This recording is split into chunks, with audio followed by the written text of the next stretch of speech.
अभी शिकारपुर में इनाम याफ्ता 71 ॾुआरनि हथियार फिटा करे पुलिस वटि पेश थी विया आहिनि। वधीक तफ़सील असां टेलीफोन लाइन ते मौजूद आहे मेहरान टीवी जो रिपोर्टर महबूब बलोच। जी महबूब, छा तफ़सील आहे? जी बिल्कुल, अॼु शिकारपुर में जेको आहे मुख़्तलिफ़ संगीन केसनि में घुर्बल 71 ॾुआरनि जेको आहे रियासत ते एतमाद कंदे पंहिंजो पाण खे सरेंडर करे हुकूमत पारां अमन पॉलिसी सरेंडर 2025 तहत अॼु जेको आहे शिकारपुर में मुख़्तलिफ़ संगीन केसनि में घुर्बल इनामी याफ्ता 71 ॾुआरनि जेको आहे रियासत ते एतमाद कंदे घरू वज़ीर ज़ियाउल हसन लंजार अॻियां जेको आहे पाण खे सरेंडर करे 211 जेके जदीद हथियार फिटा कया, जिनमें 82 केसनि में घुर्बल 30 लख रुपया इनामी याफ्ता ॾुहारी निसार सब्ज़ोई, 39 केसनि में घुर्बल 20 लख रुपया इनामी याफ्ता ॾुहारी लाडो तेगाणी ऐं 42 केसनि में घुर्बल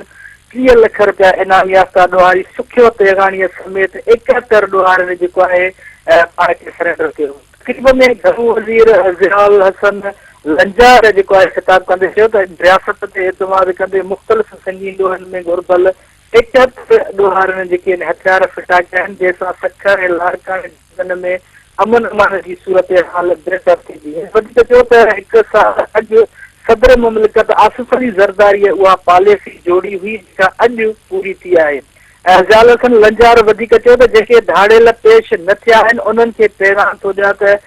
तव्हां बि कानून अॻियां पेश थियो, ॿी सूरत में पंहिंजे मौत जो इंतज़ारु करियो। घरू वज़ीर